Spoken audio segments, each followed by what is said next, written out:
누가복음 14장 25절에서 27절까지 제가 봉독하겠습니다. 수많은 무리가 함께 갈새 예수께서 돌이키사 이르시되 물은 내게 오는 자가 자기 부모와 처자와 형제와 자매와 더욱이 자기 목숨까지 미워하지 아니하면 능히 내 제자가 되지 못하고 누구든지 자기 십자가를 지고 나를 따르지 않는 자도 능히 내 제자가 되지 못하리라. 아멘. 오늘 본문을 중심으로 예수의 제자가 되는 길에 대해서 말씀을 나누겠습니다. 우리 지난 시간에 제가 누가복음 13장과 우리가 보고 있는 14장의 그 관계를 좀 설명을 드렸는데 누가복음 14장과 13장은 넓게 보면은 그 주제가 계속 이어지고 있습니다. 13장에 어떤 내용이 나왔냐면은 빌라도가 갈릴리 사람들이 비참하게 죽인 사건과 또 실로암 망대가 무너져서 18명이 치어 죽은 사고를 사람들이 수군수구 내고 있을 때 예수님께서 너희도 회개하지 아니하면 다 이와 같이 망하리라 라고 하셔서 회개가 중요하다는 것을 말씀하셨습니다. 그리고 포도원에 무화과 나무를 심었는데 열매 맺을 때가 되었는데도 열매를 맺지 않자 3년이 지나도록 열매가 맺지 않자 그냥 파버리려고 했을 때 1년만 더 유예기간을 두고 1년 안에 열매가 맺으면 그때는 이제 좋겠지만 그래도 열매 맺지 않으면 그때는 파버리자라는 그런 기한을 두었다는 거죠. 그 안에 빨리 열매를 맺어야 그 나무는 안전할 것입니다. 그것은 무엇을 말하냐면 회개가 시급하다라는 것을 말씀하고 있습니다. 그리고 그 다음에 18해 동안 귀신이 들려가지고 꼬부라졌습니다. 허리가 구부러졌는데 한 번도 펴보지 못한 그 여자가 안식일에 예수님을 힘입어서 치유되었습니다. 그것은 무엇을 우리에게 말해주고 있냐면 회개하는 자가 얻을 유익, 그 유익 중에 하나가 뭐냐면 안식이라 그랬습니다. 그래서 회개하는 자는 참된 안식을 얻을 수 있다라는 그런 말씀을 하셨고요. 이렇게 회개가 중요하고 시급하고 유익함에도 불구하고 회개해서 구원받는 자가 많습니까? 적습니까? 예, 적다 했습니다. 그래서 회개가 아주 희박하다. 여러분이 만약에 회개하셨다면은 그 희박한 가운데 들어간 것입니다. 굉장한 큰 은혜입니다. 그리고 우리가 살펴보고 있는 누가복음 14장에 회개한 자를 위해서 열린 천국 잔치에 대해서 예수님은 말씀하고 있습니다. 여러분, 천국 잔치가 있습니다. 천국의 잔치. 그런데 그 천국 잔치에 들어갈 사람과 들어가고 싶어도 못 들어갈 사람이 있다는 것을 예수님께서는 꼬집으셨습니다. 비록 천국으로 초대받았지만 결국에는 천국에 들어가지 못하는 두 가지 원인이 있다고 했습니다. 첫 번째는 형식적인 신앙생활입니다. 그걸 위선이라고 합니다. 형식적. 몸은 와 있지만은 마음은 다른 곳에 있는 것이죠. 그게 바로 위선입니다. 이것 때문에 들어가지를 못하는 것이고요. 천국에. 그 다음에 또 하나는 교만함 때문에 높은 자리를 탐하는, 그건 보면은 교만 때문에 끝자리로 가게 되는 그런 일을 초래하게 됩니다. 오늘 본문에서는 예수님께서는 다른 각도에서 천국에 들어갈 수 있는 조건을 말하고 있는데 예수님의 제자가 되어야 한다라는 것입니다. 뭐가 되어야 된다고요? 예수님의 제자라야 천국에 들어갈 수 있다. 그러면 예수님의 제자는 어떤 자인가? 그것에 대해서 오늘 살펴보도록 하겠습니다. 오늘 본문 25절을 보시면 수많은 무리가 함께 가고 있습니다. 예수님과 함께 걷는다는 것이죠. 그때 예수님께서 돌이키셔서 이런저런 말씀을 하셨습니다. 예수님의 제자가 되고 싶은 거예요. 예수님과 함께 있고 싶고 배우고 싶고 예수님이 계시는 곳에 나도 거기 있고 싶은 거죠. 그런데 예수님은 자기를 이렇게 졸졸 따라다닌다고 해서 몸이 같이 있다고 해서 저절로 제자가 되는 것은 아니다라는 사실을 분명하게 가르치셨습니다. 그 따르는 무리들에게 26절 한번 같이 읽어볼까요? 시작. 무릇 내게 오는 자가 자기 부모와 처자와 형제와 자매와 더욱이 자기 목숨까지 미워하지 아니하면 능히 내 제자가 되지 못할 것이다. 주님은 말씀하셨습니다. 여기서 두 가지를 말하고 있죠. 가족을 미워하라. 그리고 자기 목숨까지도 미워하라라는 것입니다. 여러분, 가족을 미워하라는 말이 좀 이해가 되십니까? 가족을 미워하라. 실제로 가족을 미워하고 증오하라는 그런 의미는 아닐 것입니다. 왜냐하면 하나님은 모든 사람에게 적용될 10계명을 말씀하시면서 다섯째 계명에서 내 부모를 공경하라. 내 부모를 공경하라고 가장 먼저 사람 대 사람 사이에서 지켜야 될 첫 번째 계명을 말씀하신 겁니다.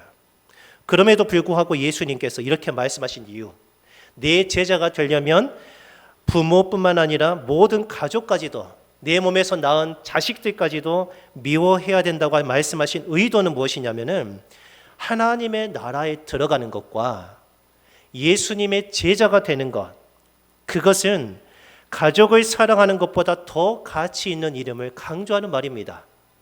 좀 강조법을 쓴 거예요. 그러니까 우리가 생각할 때는 막 증오하고 막 그런 게 아니라는 거예요. 이 이스라엘 사람들이 쓰는 그 언어는 셈어에 속하는 그런 언어입니다. 셈어. 이 셈어에 이런 표현이 있는 겁니다. 덜 사랑하라는, 미워하라는 것은 덜 사랑하다는 뜻입니다. 자, 두 가지가 있습니다. 이 중에서 어떤 걸 더 사랑하겠습니까? 만약 오른쪽에 있는 것을 더 사랑한다면 왼쪽에 있는 것은 덜 사랑하는 거죠. 미워한다는 의미는 마치 증오한다는 게 아니라 덜 사랑한다는 뜻입니다. 그 둘 중에 더 먼저 사랑해야 될 것이 있다는 것을 말씀하고 있어요. 가족을 사랑하고 돌보는 것이 가치 없다는 것이 절대 아닙니다. 디모데전서 5장 8절에 바울 사도는 이렇게 말합니다. 누구든지 자기 친족, 특히 자기 가족을 돌보지 아니하면 믿음을 배반한 자요, 불신자보다 더 악한 자니라. 주님께서는 바울 사도를 통해서 말씀하신 거예요. 어떤 사람들은요, 예수님을 잘 믿는 것 같지만 가족을 돌보지 않아요. 제가 봤던 어떤 여자분은요, 처음에 예수님을 만나고 나서 너무 좋았던 것 같아요. 그래가지고 그때부터 하루 종일 교회에서 사는 거예요. 그럼 아이들은 뭐 하느냐?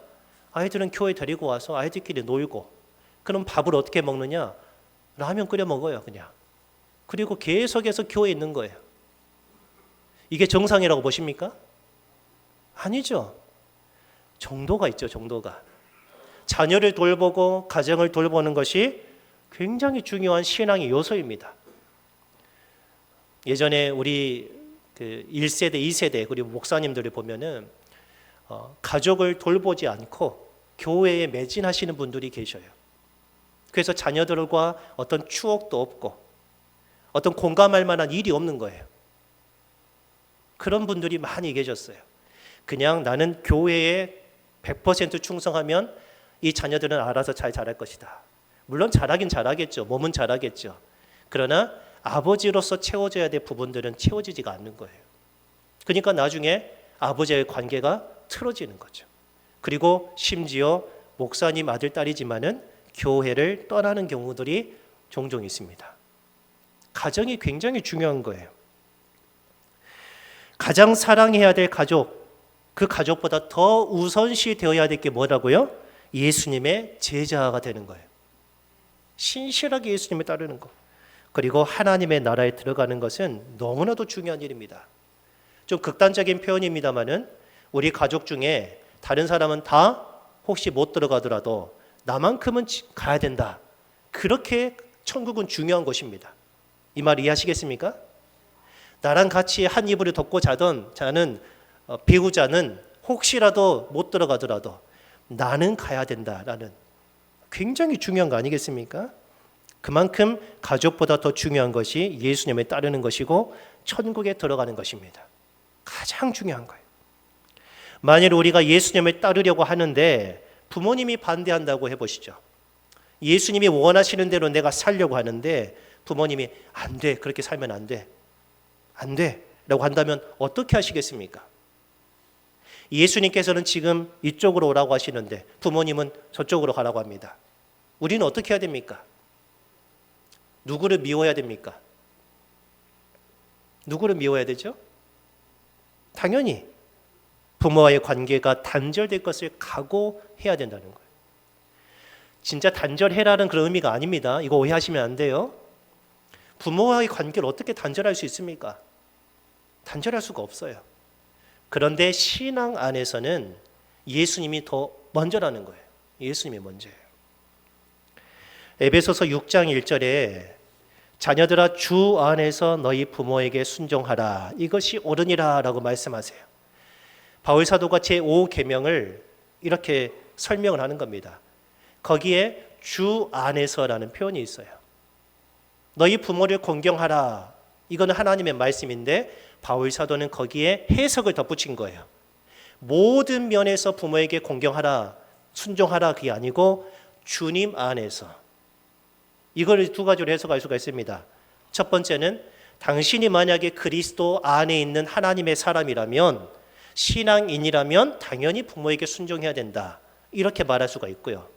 그 다음에 두 번째는 이 주 안에서를 어떻게 해석할 수 있냐면 하나님의 뜻 안에서, 하나님이 정하신 범위 안에서 부모에게 순종하라. 만약에 그 밖의 것을 요구하시면요, 아무리 부모여도 그 밖의 것을 요구하면 그 말에 따라야 됩니까? 거부해야 됩니까? 대답을 못 하시네. 다시 한번, 제가 지금 너무 어렵게 말합니까? 하나님이 정하신 영역이 있어요. 주님의 뜻이에요. 이 뜻 안에서 부모님이 말하는 것을 다 들어야 돼요. 비록 불신의 부모가 우리에게 말을 하더라도. 근데 그 밖을 벗어나는 것들을 부모가 요구한다면 어떻게 해야 됩니까? 부모님, 죄송합니다. 죄송합니다. 부모가 화를 내도요? 예. 호적에서 파버린다고 해도요? 예. 호적에서 파버리는 것이 더 무섭습니까? 생명책에서 지워지는 게 더 무섭습니까? 이건 말할 수 없는 것. 비교 자체가 불가능한 거죠. 근데 많은 사람들이 이 가운데서 저울질한다는 거죠. 저울질해요. 부모에게 순종하시기 바랍니다. 그러나 주님 안에서, 주님의 뜻 안에서 순종하시기 바랍니다. 반대의 경우에 부모인 우리가 하나님의 뜻대로 살려고 하는데 자녀들이 방해를 해요. 자녀들이 발목을 잡아요. 어머니, 아버지 교회 가면 큰일 나요. 가지 마세요. 언제 많이 이런 일들이 있었죠? 코로나 때.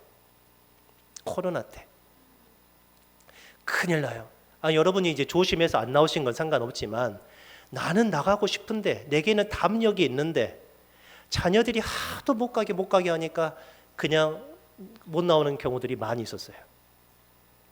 그때 두 가지 반응이 있더라고요. 어떤 부모님은요, 쓸데없는 소리 하지 마라. 내게 이렇게 저렇게 말하지 마라. 나는 죽어도 교회 간다. 이렇게 말하는 부모님이 있었고요. 어떤 분은 그럴까 하고 자녀의 말에 순종해버린 부모가 있었어요. 여러분, 혹시라도 자녀가 여러분의 가는 길, 올바른 길을 방해한다면 자녀의 관계를 단절될 것을 각오하셔야 됩니다. 예수님을 믿는 것은 쉬운 일이 아니에요. 예수님을 믿는 것은 참으로 어려운 일입니다. 어떻게 자녀의 관계를 단절시킬 수 있겠어요? 그러나 해야 된다는 것입니다. 이게 옳다고 하는 것입니다. 그러지 않으면 예수님을 따를 수가 없다는 거죠. 또 예수님은 자기 목숨을 미워하라 하셨어요. 여러분, 자기 목숨을 미워하라. 실제로 목숨을 미워해서 자살이라도 해야 된다는 걸까요? 자살해야 된다. 그래야 나를 따를 수 있다. 그 말입니까? 아니죠. 하나님은 10계명의 6번째 계명에서 살인하지 말라, 내 부모를 공경하라, 살인하지 말라라고 바로 이어서 명하셨습니다. 그럼에도 불구하고 예수님께서 내 제자가 되려면 자기 목숨까지 미워해야 된다라고 말씀하신 그 의도가 뭐겠습니까? 하나님의 나라에 들어가는 것, 그리고 예수님의 제자가 되는 것, 이 두 가지 일은 물론 사실 이게 하나로 이어졌습니다마는 자기 목숨을 버리고서라도 반드시 이뤄내야 될 아주 중요한 일이라는 것을 강조하는 표현입니다. 이것만큼 중요한 게 없어요. 내가 내 육신이 죽는 한이 있더라도, 내 육신이 병든 한이 있더라도 천국은 내가 가야 된다. 내 몸이 으스러지는 일이 있더라도 나는 예수님의 그 십자가의 길을 걸어야 된다. 이런 각오가 있어야 된다는 거예요. 참 어렵죠? 저는 말씀을 준비하면서 참 나는 신앙생활을 너무 편하게 하고 있구나. 너무 편하게 하고 있구나 생각을 많이 했어요.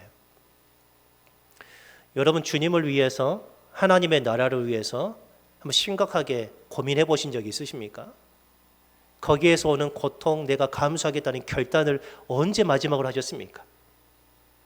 여러 가지 가치들이 막 충돌하고 있는데 그 중에서 다 치워버리고 하나님의 나라를 내가 선택하겠다. 내가 예수님의 제자로 살아가겠다. 어떤 손해가 있더라도 그런 결심을 한 적이 언제냐는 거예요. 실제로 그런 고통을 당하라는 게 아니고 그런 결심조차도 없다면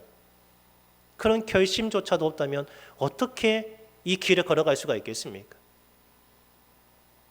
제가 여러분을 심각하게 만든 게 아니라 예수님이 지금 우리에게 심각하게 우리 자신을 돌아보게끔 하시는 거예요. 정말 어렵습니다. 만일 우리가 예수님을 따르려고 할 때 누군가가 죽이려고 한다면 기꺼이 죽을 각오까지 해야 된다는 것을 예수님은 우리에게 말씀합니다. 어렵죠? 그래서 예수님은 자기 십자가를 지고 나를 따르라고 이어서 말씀하십니다. 자기의 십자가를 지고 따르라. 우리 27절 같이 읽어봅니다. 시작. 누구든지 자기 십자가를 지고 나를 따르지 않는 자도 능히 내 제자가 되지 못하리라. 아멘. 저 예수님 따르고 싶습니다. 그래 좋아. 그런데 너의 십자가를 지고 나를 따라야 돼. 그건 싫은데요. 예수님을 따르는 것은 좋은데 십자가는 지고 싶지 않습니다. 십자가는 예수님이 지셨잖아요. 왜 저한테까지 십자가를 요구하세요? 아니요.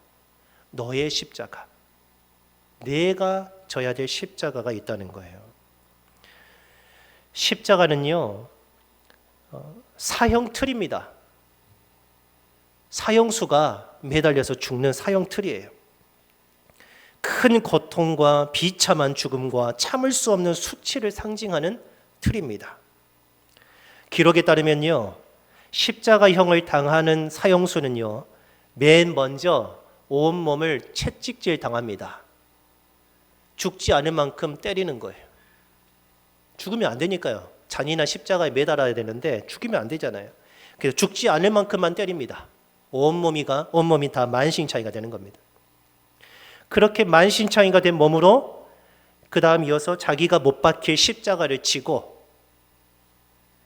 십자가를 자기가 지고 사형장소로 가야 하는 거예요. 사형장소에 도착하면 사형수는 입고 있는 모든 옷이 다 발가벗겨집니다. 우리가 예수님께서 십자가에 못 박히신 그 그림, 화가들이 상상해서 그린 그림들 보잖아요. 그러면 어떻게 되어 있습니까? 중요한 부분에 하얀 천으로 이렇게 둘러져 있죠. 그 거짓말입니다. 가짜입니다. 원래는 속옷까지도 하나 없이 싹 벌거 벗겨진 거예요. 저는 제 아이들 앞에서도 알몸을 보이기가 부끄럽더라고요. 여러분 어떻습니까? 물론 목욕탕에는 어쩔 수 없이 벗어야 되겠지만은 그것도 좀 부끄럽더라고요. 근데 많은 사람 앞에서 다 벗겨졌어요. 살아있는데 벗겨진 거예요. 여러분 그 수치를 어떻게 당할 수 있습니까? 팬티만 보여도 부끄럽지 않습니까? 심한 수치심과 모욕감을 당하는 거예요.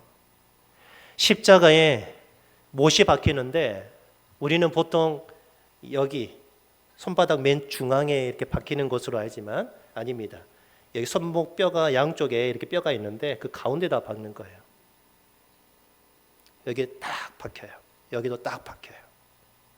보통 13cm에서 18cm짜리 대못이 박힌답니다. 18cm가 이 정도 되겠죠? 여기서부터 이면 되겠네요. 그리고 발목에 이제 발에 박히는데 그 발을 이렇게 포개 가지고 여러분 복숭아뼈 있죠? 복숭아뼈 주변에 그 말랑말랑한 뽁 들어간 부분 있죠? 거기에 발을 포개 놓고 거기에다가 대못을 박아요. 살아 있는데 상상을 초월하는 그런 형입니다. 십자가에 높이 매달린 사형수는 이내 근육이 격렬을 일으킵니다. 온몸이 바들바들 떨리는 거예요. 그것을 견뎌낼 수가 없는 거예요. 그리고 숨을 제대로 못 쉬어가지고 헐떡겁니다. 헐떡거려요. 빨리 죽었으면 좋겠는데 잘 죽지도 않아요. 여러 시간이 지나면 혼수상태에 빠지기도 합니다. 극심한 고통 가운데서. 또 어떤 때는요, 완전히 죽을 때까지 까마귀들이 와가지고 그 상처난 곳을 다 파먹는다고 해요. 살점을 뜯어먹는다고 합니다. 살아있는데. 그렇게 최소 하루 이상 매달려서 처절한 고통 가운데 서서히 죽어가는 것이 십자가형입니다. 근데 예수님께서 나를 따라오려거든 이런 자기 십자가를 지고 따르라 그 말입니다. 무슨 말입니까? 내가 너희를 위하여 십자가를 졌듯이, 그리고 십자가의 고난을 다 당해냈듯이 나의 제자가 되려고 하는 사람은 다 이와 같은 고통을 감내하고 따라야 된다라는 거예요. 예수님을 위해서 여러분 못이 박혀 보셨습니까? 예수님을 위해서 채찍질 당해 보셨습니까? 아무도 없지 않습니까? 저도 없습니다. 그러니까 너무 우리는 배부르게 신앙생활을 하고 있다 그 말입니다. 자기를 부인해야 되는데 늘 나는 내가 살아있어요. 내가 그리스도와 함께 십자가에 못 박혔나니 그런즉 이제는 내가 살아있는 것이 아니고 내 안에 그리스도께서 살아계신다. 그러면 그리스도가 나를 이끌고 가야 되는데 여전히 내가 살아있어요.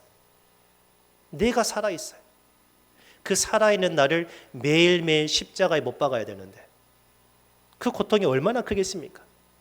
여러분, 아주 예를 한번 들어보겠습니다. 저는 굉장히 자존심이 센 사람입니다. 여러분 자존심 세십니까? 자존심 없는 사람 있습니까?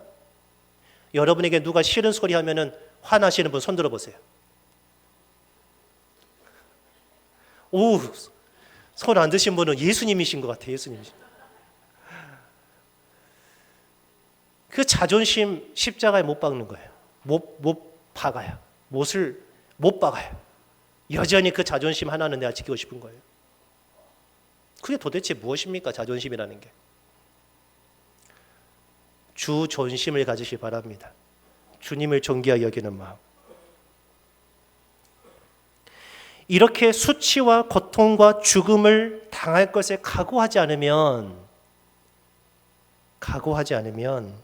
결코 예수님의 제자가 될 수 없다.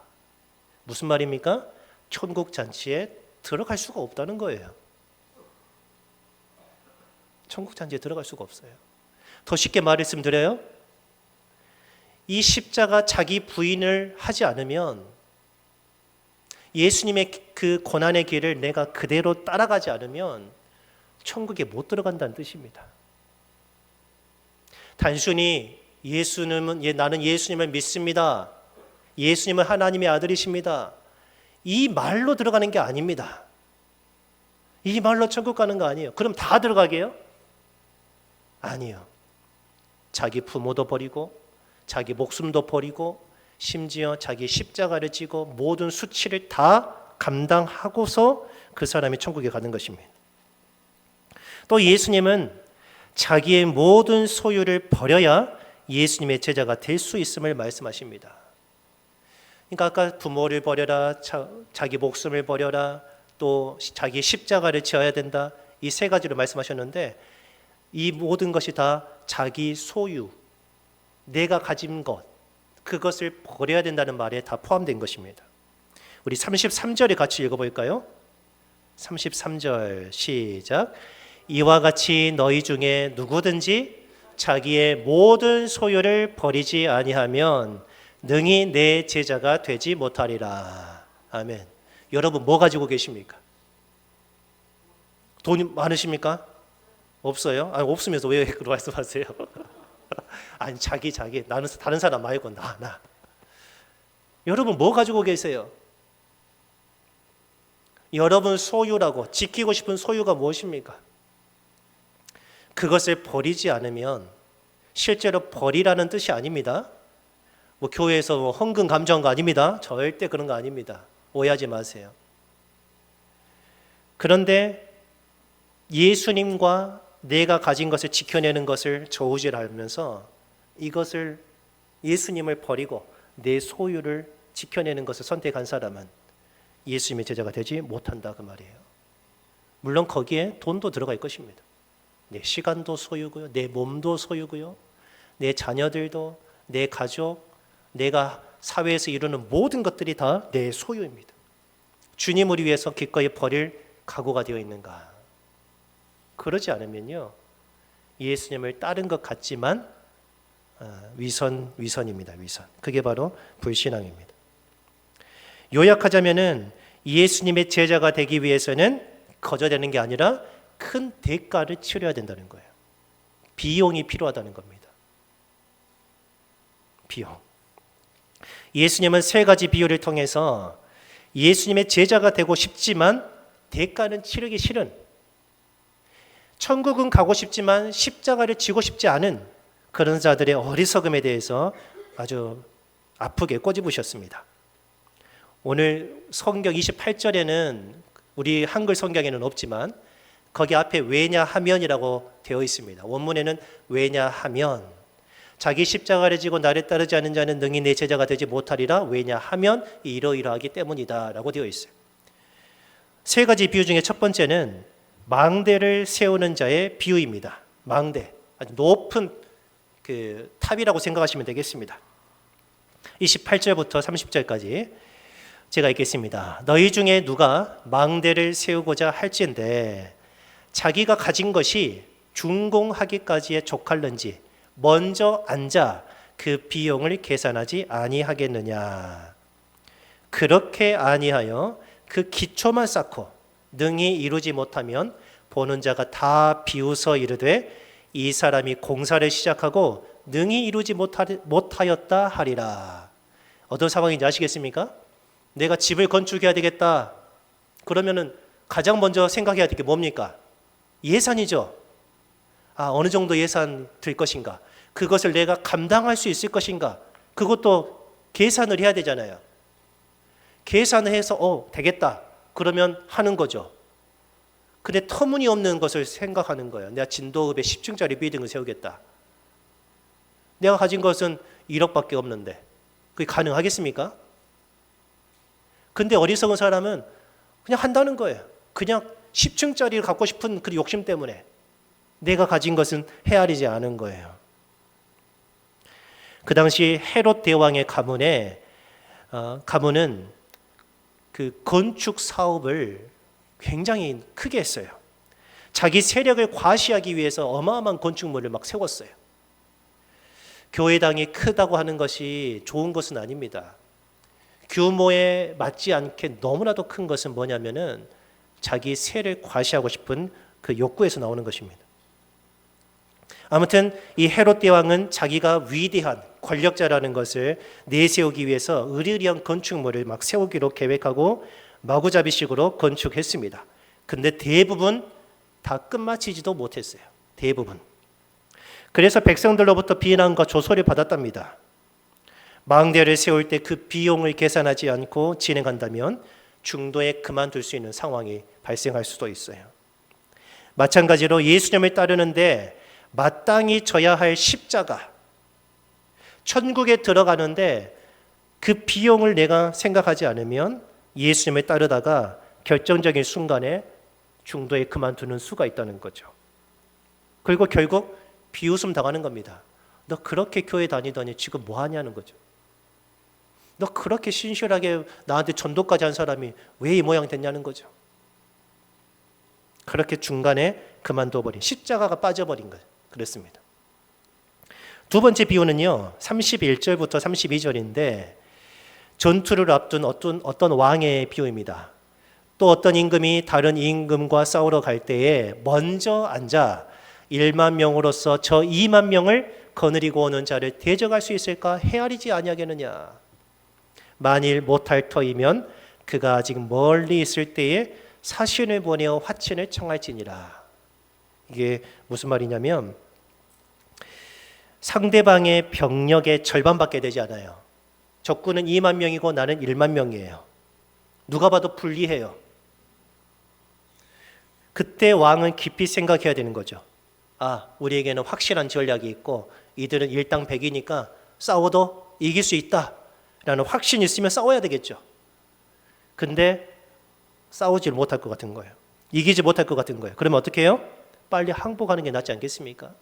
물론 대의를 위해서 뭐 죽는 사람도 있습니다만은 일반적으로 나라를 지켜야 되지 않겠습니까? 빨리 항복하는 게 현명합니다. 그 당시 헤롯 안디바라는 사람이 있었습니다. 갈릴리 이스라엘의 북부 지방을 다스리던 왕입니다. 이 왕은 자기 동생 빌립이 있었는데 그 빌립의 아내였던 헤로디아랑 결혼하려고 자기 본 부인과 이혼한 사람입니다. 그런데 그 첫 번째 부인이 누구였냐면 아라비아 왕 아레타스의 딸이었답니다. 공주였습니다. 공주. 정략적으로 결혼한 거예요. 근데 자기 딸이 이렇게 이혼당하고 오니까 아라비아 왕이 가만히 있겠습니까? 대군을 거느리고 쳐들어왔답니다. 그래서 헤롯은 나가서 싸운 거죠. 근데 헤롯 안디바가 대패해서 큰 수치를 당했다는 거예요.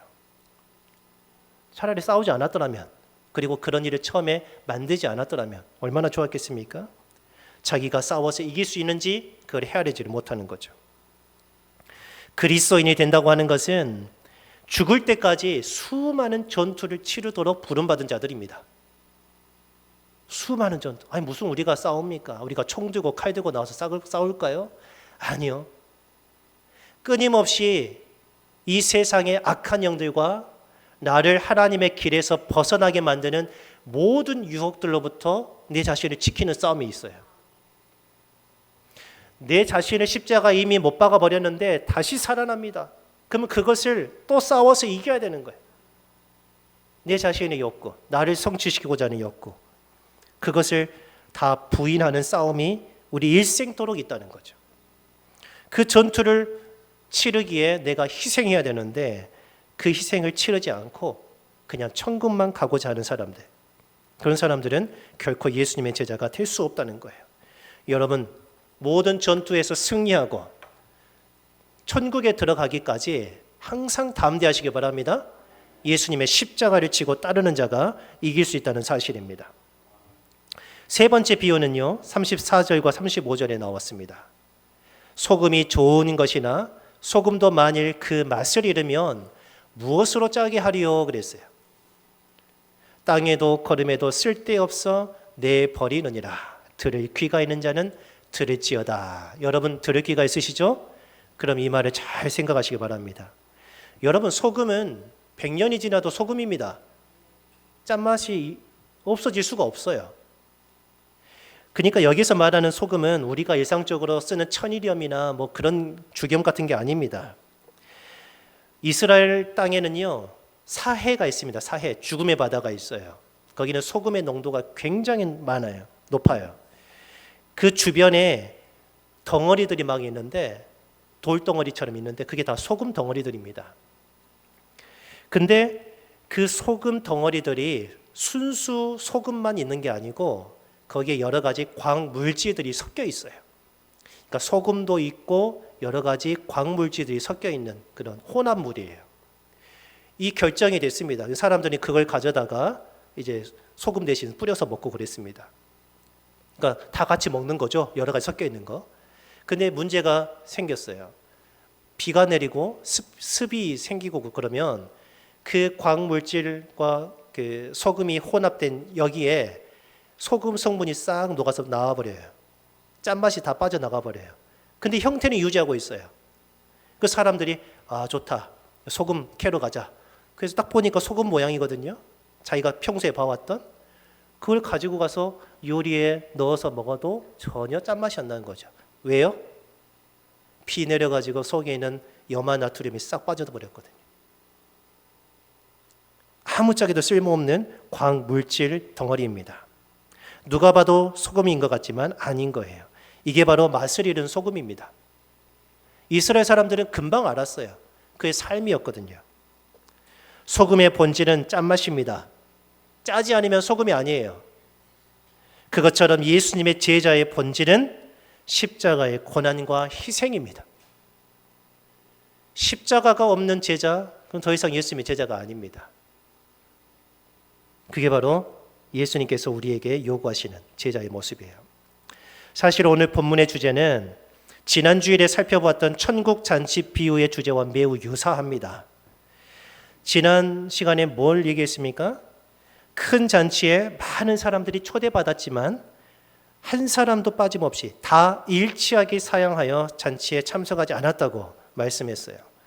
16절부터 이르시되 어떤 사람이 큰 잔치를 베풀고 많은 사람을 청하였더니 잔치할 시각에 그 청하였던 자들에게 종을 보내어 이르되 오소서 모든 것이 준비되었나이다 라고 잔치에 오겠다고 말한 사람을 초대했는데 18절 어떻게 했습니까? 다 일치하게 사양했습니다.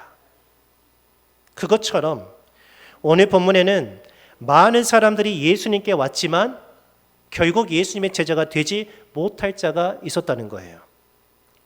26절에 물은 내게 오는 자가 자기 부모와 처자와 형제와 자매와 더욱이 자기 목숨까지 미워하지 아니하면 능히 내 제자가 되지 못하고, 많은 사람이 예수님께 왔지만 예수님의 제자가 되는 사람은 극히 소수였다는 겁니다. 소수. 이것을 제가 표로 만들었습니다. 많은 사람들이 잔치에 초대받았습니다. 결국 잔치에 참석하지 않았습니다. 많은 사람들이 예수님께 왔습니다. 결국 예수님의 제자가 되지 못했습니다. 똑같죠? 똑같아요. 더 나아가서 오늘 이 말씀은요, 그 전전주에 봤던 누가복음 13장 23절, 24절의 말씀과도 자연스럽게 이어져요. 23절에 어떤 말씀이 있냐면 어떤 사람이 여짜오되 주여 구원을 받는 자가 적습니까? 그들에게 이르시되 좁은 문으로 들어가기를 힘쓰라. 내가 너희에게 이르노니 들어가기를 구하여도 못하는 자가 많으리라. 자, 아까 여기까지 봤죠? 많은 사람들이 잔치 초대받았지만 잔치에 참석하지 않았고, 많은 사람들이 예수님께 왔지만 제자가 되지 못했고, 좁은 문으로 들어가려고 해도 결국 못 들어갈 자가 많고, 지금 다 하나를 말하고 있는 것입니다. 다 하나를 말하고 있어요. 이것을 여러분 보셔야 됩니다. 성경에서 읽고 이런 것들을 뽑아낼 수 있어야 돼요. 아, 그러면 내가 지금 어떻게 살아야 될 것인가 나오는 거죠. 내가 어떻게 예수님을 믿어야 될 것인가, 나는 정상적으로 신앙생활을 하고 있는가, 이 말씀에 따라서 내 자신을 엑스레이 찍듯이 싹 살펴봐야 되는 거예요. 여러분 어떻습니까? 여러분 예수님의 제자가 될 수 있습니까? 되셨습니까? 어렵죠. 어렵죠. 천국에 들어갈 수 있겠습니까? 참 어려워요. 그래서 우리는 늘 회개하는 것입니다. 하나님 용서해 주십시오. 내가 예수님의 제자로 가면서 이 정도로 살고 있습니다. 내 자신을 희생하지도 못하고 내 자신을 십자가에 못 박지도 못하고 늘 내가 살아서 내 인생을 살아갑니다. 주님 용서해 주십시오. 그리고 이제는 예수님을 진짜 따를 수 있도록 은혜해 주십시오. 그것뿐입니다. 그것뿐이에요.